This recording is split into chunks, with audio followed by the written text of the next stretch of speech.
चाणक्य नीति का बहुत गलत प्रचार किया गया है और किया जा रहा है। जिन लोगों ने चाणक्य नीति को कभी पढ़ा भी नहीं, वो मन से कोई भी बात कहकर उसे चाणक्य नीति का नाम दे देते हैं, और जो बेचारे सीधे साधे लोग हैं वो उन बातों में आ जाते हैं। इसीलिए आज हम ओरिजिनल संपूर्ण चाणक्य नीति को सुनेंगे और समझेंगे। चाणक्य नीति में बहुत सारी ऐसी बातें कही गई हैं जो उस समय के हिसाब से, उन लोगों के हिसाब से सही थी, पर आज के समय में अगर उनका वैसे का वैसा ही अर्थ समझा जाएगा तो उससे लाभ नहीं बल्कि हानि होगी। चाणक्य नीति में कुल 17 अध्याय हैं। आज हम 17 अध्यायों के श्लोकों का सही अर्थ समझेंगे। वैसे तो आचार्य चाणक्य और उनकी नीतियां पूरे विश्व में प्रचलित हैं, पर चाणक्य नीति आरंभ करने से पहले हम उनका संक्षिप्त परिचय जान लेते हैं। चाणक्य, जिसे कौटिल्य और विष्णुगुप्ता के नाम से भी जाना जाता है, इन्होंने नंद साम्राज्य को खत्म करवा के चंद्रगुप्त मौर्य को राजा बना दिया। अलेक्जेंडर को भी कौटिल्य की वजह से ही हिंदुस्तान में हार का सामना करना पड़ा, जो कि पूरी दुनिया को जीतने के इरादे से निकला था। चाणक्य ने अपनी पूरी जिंदगी का काम 2 किताबों में बांटा है। एक है कौटिल्य अर्थशास्त्र और दूसरा चाणक्य नीति। आज हम चाणक्य नीति के बारे में सुनेंगे। चाणक्य नीति संस्कृत के श्लोकों में पंक्तियों के रूप में लिखी हुई है। इसमें कोई कहानी नहीं है, लेकिन इसमें अद्भुत ज्ञान भरा हुआ है। तो आइए शुरू करते हैं चाणक्य नीति। एक समझदार इंसान भी घोर कष्ट में आ जाता है यदि वो किसी मूर्ख को उपदेश देता है, यदि वो किसी दुष्ट इंसान का पालन पोषण करता है या किसी दुखी व्यक्ति के साथ अत्यंत घनिष्ठ संबंध बना लेता है। दुष्ट जीवन साथी, झूठा मित्र, बदमाश नौकर और सर्प के साथ रहना साक्षात मृत्यु के समान है। व्यक्ति को आने वाली मुसीबतों से निपटने के लिए धन का संचय करना चाहिए, लेकिन उसे धन संपदा त्याग कर भी अपने रिश्तों की सुरक्षा करनी चाहिए। लेकिन यदि आत्मा की सुरक्षा की बात आती है तो उसे धन और रिश्तों दोनों को उसके आगे छोटा समझना चाहिए। उस देश में निवास ना करें जहां आपकी कोई इज्जत नहीं करता, जहां आप रोजगार नहीं कमा सकते, जहां आपका कोई मित्र नहीं और जहां आप कोई ज्ञान अर्जित नहीं कर सकते। एक अच्छा और सच्चा मित्र वही है जो जरूरत पड़ने पर, दुर्घटना होने पर, अकाल पड़ जाने पर, युद्ध के समय और राजा के दरबार में या शमशान घाट में हमारा त्याग नहीं करे, हमारा साथ न छोड़े। भोजन के योग्य पदार्थ और भोजन को करने और पचाने की क्षमता, इंद्रियों के भोगों को भोगने की शक्ति, पर्याप्त धनराशि तथा दान देने की भावना, ऐसे संयोगों का होना सामान्य तप का फल नहीं है। उस व्यक्ति ने धरती पर ही स्वर्ग को पा लिया, जिसका पुत्र आज्ञाकारी है, जिसकी पत्नी उसकी इच्छा के अनुरूप व्यवहार करती है, जिसे अपने धन पर संतोष है। ऐसे लोगों से बचें जो आपके मुंह पर तो मीठी बातें करते हैं, लेकिन आपके पीठ पीछे आपको बर्बाद करने की योजना बनाते हैं। ऐसा करने वाले तो उस विष के घड़े के समान है जिसकी ऊपरी सतह दूध से भरी हुई है। एक बुरे मित्र पर तो कभी विश्वास ना करो, लेकिन एक अच्छे मित्र पर भी बहुत ज्यादा विश्वास ना करें, क्योंकि ऐसे लोग यदि आपसे नाराज होते हैं तो आपके सारे सीक्रेट सबके आगे खोलकर रख देंगे। ज्यादा लाड प्यार करने से बच्चों में गलत आदतें पड़ती है। उन्हें कड़ी शिक्षा देने से वे अच्छी आदतें सीखते हैं। इसीलिए बच्चों को जरूरत पड़ने पर पनिशमेंट दें, उन्हें दंडित करें और बहुत ज्यादा लाड प्यार ना करें। प्रेम और मित्रता बराबर वालों में ही अच्छी लगती है।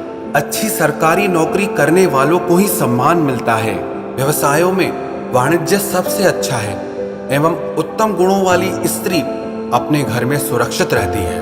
एक दुर्जन और सर्प में यही अंतर है कि सांप तभी डंक मारेगा जब उसकी जान को खतरा हो, लेकिन एक दुर्जन और दुष्ट इंसान पग पग पर आपको हानि पहुंचाने की कोशिश करेगा। रूप और यौवन से संपन्न तथा कुलीन परिवार में जन्म लेने पर भी, जिसमें विद्या, ज्ञान और संस्कार नहीं है, उस पलाश के फूल के समान है जो देखने में तो सुंदर है, लेकिन उसमें कोई खुशबू नहीं है। कोयल की सुंदरता उसके गायन में है।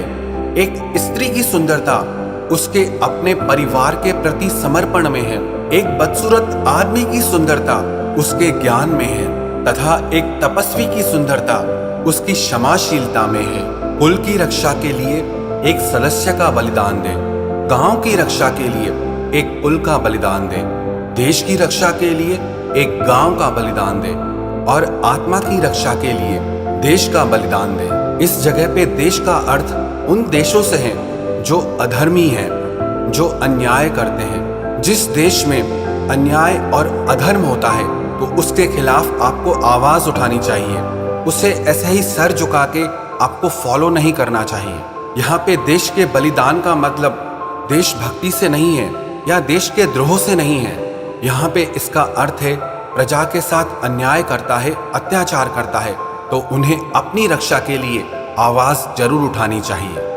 अब आगे बढ़ते हैं। जिस तरह सारा वन केवल एक ही पुष्प एवं सुगंध भरे वृक्ष से महक जाता है, उसी तरह एक ही गुणवान पुत्र पूरे कुल का नाम बढ़ाता है। 5 साल की उम्र तक पुत्र को लाड़ प्यार से पालन करना चाहिए। 10 साल की उम्र तक उसे छड़ी की मार से डराएं, लेकिन जब वो 16 साल का हो जाए तो उससे मित्र के समान व्यवहार करें। यहाँ पे आचार्य चाणक्य ने कहा है 10 साल तक उसे छड़ी की मार से डराएं, ना कि उसे मारें। बच्चों को कभी भी मारना नहीं चाहिए, लेकिन उनके मन में डर जरूर होना चाहिए अपने माता पिता के लिए, क्योंकि अगर बच्चों को बिल्कुल भी डर नहीं रहेगा तो वो उद्दंड हो जाएंगे और आपकी कोई बात नहीं मानेंगे। लेकिन जब वही बच्चे 16 साल की उम्र के हो जाएं, तो उनके साथ आप मित्र का व्यवहार करें। इसका मतलब ये है कि जब आपके बच्चे बड़े हो जाते हैं और अगर आप उन्हें दबा के रखने की कोशिश करेंगे तो आपके बच्चे आपकी बात बिल्कुल नहीं सुनेंगे। इसलिए जब आपके बच्चे बड़े हो जाएं, तब हर बात आप उनसे खुलकर कहिए और उनकी हर बात को आप समझने की कोशिश करिए। सैकड़ों गुण रहित पुत्रों से अच्छा एक गुणी पुत्र है, क्योंकि एक चंद्रमा ही रात्रि के अंधकार को भगाता है, लेकिन असंख्य तारे मिलकर भी ये काम नहीं कर पाते। एक ऐसा बालक जो पैदा होते ही मर गया, वो एक मूर्ख बड़ी उम्र वाले बालक से अच्छा है, क्योंकि पहला बालक तो एक क्षण के लिए दुख देता है, लेकिन दूसरा बालक अपने माँ बाप को जिंदगी भर दुख की अग्नि में जलाता है। वो गाय किसी काम की नहीं जो ना तो दूध देती है और ना तो बच्चों को जन्म देती है। उसी प्रकार उस बच्चे का जन्म किसी काम का ना हुआ जो ना तो विद्वान हुआ और ना ही दूसरों का उपकार करता है और ना ही वो परमात्मा में मानता है। ये बातें एक बार ही होनी चाहिए। राजा का बोलना, विद्वान व्यक्ति का बोलना और शादी का होना। यदि आप पर मुसीबत नहीं आती है तो भी उससे आप सावधान रहें, लेकिन अगर मुसीबत आ जाती है तो किसी भी तरह उससे जल्द से जल्द आप छुटकारा पाएं। खाली बैठे रहने से अभ्यास का नाश होता है। अपना पैसा दूसरों को संभालने के लिए देने से वो पैसा नष्ट हो जाता है। गलत ढंग से खेती करने से किसान अपने बीजों का नाश करता है, और यदि सेनापति नहीं है तो सेना का नाश होता है। वासना से बढ़कर कोई रोग नहीं है, मोह के समान कोई शत्रु नहीं है, क्रोध के समान कोई अग्नि नहीं है और ज्ञान के समान कोई बोध नहीं है। समुद्र में होने वाली वर्षा व्यर्थ है, जिसका पेट भरा हुआ है उसके लिए अन्न व्यर्थ है। पैसे वाले आदमी के लिए भेंट वस्तु का कोई अर्थ नहीं और दिन के समय में जलता हुआ दिया व्यर्थ है। राजा को उसके नागरिकों के पाप लगते हैं। राजा के यहाँ काम करने वाले पुजारी को राजा के पाप लगते हैं, पति को पत्नी के पाप लगते हैं और गुरु को उसके शिष्यों के पाप लगते हैं। एक बुद्धिमान इंसान को ये बातें किसी को नहीं बतानी चाहिए कि उसकी दौलत खो चुकी है, उसे क्रोध आ गया है, उसकी पत्नी ने जो उसके साथ गलत व्यवहार किया है और लोगों ने जो उसे गालियां दी हैं और वो किस प्रकार बेइज्जत हुआ है। एक समझदार इंसान को हमेशा इन 3 चीजों से संतुष्ट रहना चाहिए। पहला, खुद की पत्नी। दूसरा, वो भोजन जो विधाता ने प्रदान किया है। और तीसरा, उतना धन जितना ईमानदारी से मिल जाए। और व्यक्ति को इन 3 चीजों से कभी संतुष्ट नहीं होना चाहिए। पहला, अभ्यास, प्रैक्टिस। दूसरा, परमात्मा के नाम का स्मरण। और तीसरा, परोपकार। हाथी से 1000 गज की दूरी रखें, घोड़े से 100 गज की और सींग वाले जानवर से 10 गज की। लेकिन जहां पर दुष्ट इंसान दिखे आपको उस जगह से ही निकल जाना चाहिए।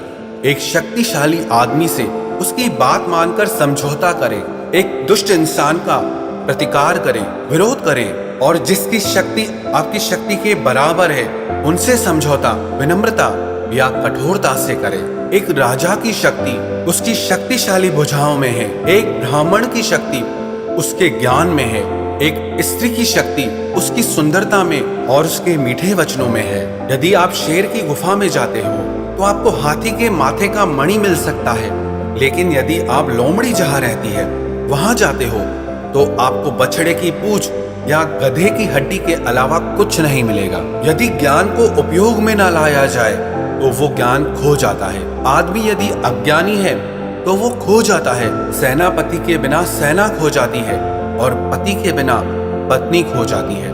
जो दुष्ट लोग दूसरों की गुप्त बातों को उजागर करते हुए फिरते हैं, सबको बताते रहते हैं, वो उसी तरह नष्ट हो जाते हैं जिस तरह कोई सांप चींटियों के टीलों में जाकर मर जाता है।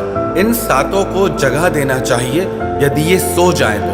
विद्यार्थी, सेवक, पथिक, भूखा आदमी, डरा हुआ आदमी, खजाने का रक्षक और खजांची, और इन सातों को नींद से कभी नहीं जगाना चाहिए। सांप, राजा, बाघ, डंक मारने वाला कीड़ा, छोटा बच्चा, दूसरों का कुत्ता और मूर्ख आदमी। सुबह उठकर आप जो दिन भर करने वाले हैं उसके बारे में सोचें। दोपहर को अपनी माँ को याद करें और रात को चोरों से अपनी रक्षा करना कभी ना भूलें। आपको इंद्र के समान वैभव प्राप्त होगा यदि आप आध्यात्मिक परोपकार के अच्छे काम करते रहेंगे और अपने हाथों से अच्छी बातों को लिखते रहेंगे। जिस इंसान को अपनी कोई अकल ही नहीं है, उस इंसान की शास्त्र या कोई ज्ञान क्या भलाई कर सकता है। ऐसे ही एक अंधा आदमी आईने का क्या करेगा। अपने निकट संबंधियों का अपमान करने से जान जाती है, दूसरों का अपमान करने से दौलत जाती है, राजा का अपमान करने से सब कुछ जाता है, और एक ब्राह्मण का अपमान करने से कुल का ही नाश हो जाता है। जिसके पास में विद्या है वही शक्तिशाली है। निर्बुद्धि पुरुष के पास क्या शक्ति हो सकती है। एक छोटा खरगोश भी चतुराई में मदमस्त हाथी को तालाब में गिरा देता है। जो घर गृहस्थी के काम में लगा रहता है वो कभी ज्ञान को प्राप्त नहीं कर सकता। मांस खाने वाले के हृदय में कभी दया नहीं हो सकती। लोभी व्यक्ति कभी सच नहीं बोलता और एक शिकारी में कभी शुद्धता नहीं हो सकती। एक स्टूडेंट को, विद्यार्थी को इन बातों को बिल्कुल छोड़ देना चाहिए। काम, क्रोध, लोभ, स्वादिष्ट भोजन की उम्मीद करना, शरीर का श्रृंगार करना, अत्यधिक जिज्ञासा और अधिक सोना, और शरीर निर्वाह के लिए अत्यधिक प्रयास करना। एक गुणवान व्यक्ति को वो सब कुछ दान में दे देना चाहिए जो उसकी आवश्यकता से अधिक है। केवल दान के कारण ही कर्ण, बाली और राजा विक्रमादित्य आज तक चल रहे हैं। देखिए उन मधुमक्खियों को जो अपने पैर दुख से धरती पर पटक रही हैं। वो अपने आप से कहती हैं, आखिर में सब चला ही गया। हमने हमारे शहद को बचा रखा था, ना ही दान दिया और ना ही खुद खाया। अभी एक पल में ही कोई हमसे सब छीन कर चला गया। वे लोग इस दुनिया में सुखी हैं जो अपने संबंधियों के प्रति उदार हैं, अनजाने लोगों के प्रति सहृदय हैं और अच्छे लोगों के प्रति प्रेम भाव रखते हैं। नीच लोगों से धूर्तता पूर्ण व्यवहार करते हैं, विद्वानों से कुछ नहीं छुपाते, दुश्मनों के सामने साहस दिखाते हैं और बड़ों के प्रति विनम्र हैं। हमारा शरीर एक दिन मिटने वाला है और धन भी हमेशा नहीं रहता। मृत्यु हरदम हमारे निकट है, इसीलिए हमें हमेशा पुण्य कर्म करते रहना चाहिए। जो दूसरे की पत्नी को अपनी माता मानता है, दूसरे के धन को मिट्टी का ढेला, दूसरे के सुख दुख को अपना सुख दुख मानता है, उसी को ही सही दृष्टि प्राप्त है और वही विद्वान है। जिसे दौलत, अनाज और विद्या अर्जित करने में और भोजन करने में शर्म नहीं आती, वही सुखी रहता है। इस धरती पर अन्न, जल और मीठे वचन ये असली रत्न है। मूर्खों को लगता है पत्थर के टुकड़े रत्न हैं। वो व्यक्ति बुद्धिमान है जो ये बातें किसी को नहीं बताता। पहला, वो औषधि उसने कैसे बनाई जो अच्छा काम कर रही है। दूसरा, वो परोपकार जो उसने किया। तीसरा, उसके अपने घर के झगड़े। चौथा, उसका उसकी पत्नी के साथ होने वाली व्यक्तिगत बातें। पांचवा, जो गालियां उसने सुनी। वो दौलत किसी काम की नहीं जिसके लिए कठोर यातना सहनी पड़े, या सदाचार का त्याग करना पड़े, या अपने शत्रु की चापलूसी करनी पड़े। इस दुनिया के वृक्ष में दो मीठे फल लगे हैं, एक मधुर वचन और दूसरा अच्छा संग। जिसका ज्ञान किताबों में सिमट गया है, जिसने अपनी दौलत दूसरों को सौंप दी है, वो जरूरत आने पर ज्ञान या दौलत कुछ भी इस्तेमाल नहीं कर सकता। चंदन कट जाने पर भी अपनी महक नहीं छोड़ता, हाथी बूढ़ा हो जाने पर भी अपनी लीला नहीं छोड़ता, गन्ना निचोड़े जाने पर भी अपनी मिठास नहीं छोड़ता। उसी प्रकार ऊंचे कुल में पैदा हुआ व्यक्ति अपने अच्छे गुणों को नहीं छोड़ता, भले ही उसे कितनी भी गरीबी में क्यों न बसर करना पड़े। वो चीज जो दूर दिखाई देती है, असंभव सी लगती है, हमारी पहुंच से बाहर लगती है, वो भी आसानी से हासिल हो सकती है यदि हम तप करते हैं, क्योंकि तप से ऊपर कुछ भी नहीं। यहाँ पे तप का अर्थ है प्रैक्टिस, डेडिकेशन और पैशन। उसे इंद्र के राज्य की क्या जरूरत है, जिसकी पत्नी प्रेम भाव रखने वाली और सदाचारी है, जिसके पास में संपत्ति है, जिसका पुत्र सदाचारी और अच्छे गुण वाला है, और जिसके अपने पुत्र द्वारा पौत्र हो गए हैं। जो व्यक्ति गुणों से रहित है लेकिन जिसकी लोग सराहना करते हो, वो दुनिया में काबिल माना जा सकता है। लेकिन जो आदमी खुद की डींगे खुद हाँकता है, वो अपने आप को दूसरों की नजरों में गिराता है, भले ही वो स्वर्ग का राजा इंद्र ही क्यों ना हो। हर इंसान मीठे वचनों से खुश होता है, इसीलिए हमें हमेशा मीठे वचन कहने चाहिए, क्योंकि मीठे वचनों की कोई कमी नहीं है। गरीबी, दुख और एक बंदी का जीवन, ये सब व्यक्ति के किए हुए पापों का फल है। पानी पर तेल, एक दुष्ट इंसान को बताया हुआ राज, एक लायक व्यक्ति को दिया हुआ दान और एक बुद्धिमान व्यक्ति को पढ़ाया हुआ शास्त्रों का ज्ञान अपने स्वभाव के कारण तेजी से फैलते हैं। इन बातों का हमें कभी अभिमान नहीं होना चाहिए। एक, परोपकार। दूसरा, आत्मसंयम। तीसरा, पराक्रम। चौथा, शास्त्र का ज्ञान हासिल करना। पांचवा, विनम्रता। और छठा, नीतिमता। ये करते वक्त अभिमान करने की जरूरत इसलिए नहीं है क्योंकि ये दुनिया बहुत कम दिखाई देने वाले दुर्लभ रत्नों से भरी पड़ी है। यदि हम किसी से कुछ पाना चाहते हैं तो उससे ऐसे शब्द बोलें जिससे वो प्रसन्न हो जाए। उसी प्रकार जैसे एक शिकारी मधुर गीत गाता है जब वो हिरण पर बाण चलाना चाहता है। जो व्यक्ति राजा से, अग्नि से, धर्मगुरु से और स्त्री से बहुत परिचय बढ़ाता है, उसका विनाश हो जाता है। और जो व्यक्ति इनसे पूर्ण रूप से अलिप्त रहता है, उसे अपना भला करने का कोई अवसर नहीं मिलता। इसीलिए इनसे सुरक्षित अंतर रखकर संबंध रखना चाहिए। कुसंग का त्याग करें, अच्छे और सज्जन लोगों से मेलजोल बढ़ाएं, दिन रात अपने गुणों को बढ़ाते रहें और उस पर हमेशा चिंतन करते रहें। जो शाश्वत है और जो अनित्य है, मिटने वाला है, उसे भूल जाएं। हाथी का शरीर कितना विशाल है, लेकिन एक छोटे से अंकुश से नियंत्रित हो जाता है। एक दिया घने अंधकार का नाश करता है, एक कड़कती हुई बिजली पहाड़ को भी तोड़ देती है। इसीलिए इससे कोई फर्क नहीं पड़ता कि किसका आकार कितना बड़ा है। जिसकी शक्ति छा जाती है वही बड़ा है। आप चाहे 100 बार पवित्र जल में स्नान करें, लेकिन आप अपने मन का मैल नहीं धो सकते। उसी प्रकार जिस प्रकार मदिरा का पात्र पवित्र नहीं हो सकता, चाहे आप उसे गर्म करके सारी मदिरा की भाप बना दें। जो व्यक्ति 1 साल तक भोजन करते समय परमात्मा का ध्यान करेगा और मुंह से कुछ नहीं बोलेगा, उसे 1000 करोड़ वर्ष तक स्वर्ग लोक की प्राप्ति होगी। शेर से एक बात सीखें, बगुले से 1, मुर्गे से 4, कौवे से 5, कुत्ते से 6 और गधे से 3।